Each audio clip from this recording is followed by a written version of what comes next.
ទាំងអស់ស្រណោគ្រាដែលកូនឡ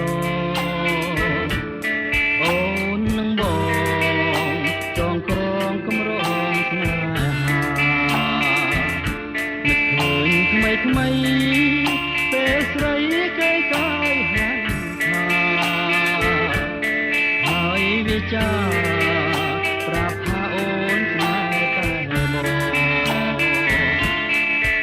ងស្រឡាញ់ហើយសែនអាណិតអាសូរចិនអាសូរជីវិតលួនឡ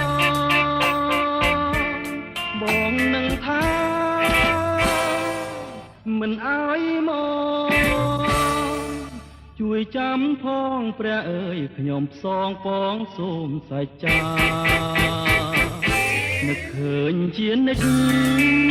មិនបំភ្លេចឡើយស្នេហាទោះយ៉ាងណា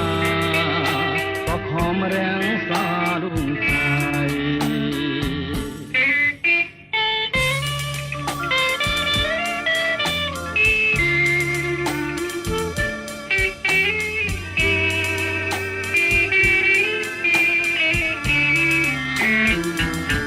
នឹកឃើញទាំងអស់ស្រណោគ្រាដែលកូនឡអូននឹងបងចងក្រងកម្រងស្នេហានឹកឃើញថ្មីថ្មីពេលស្រីគេកាយហាន់ថា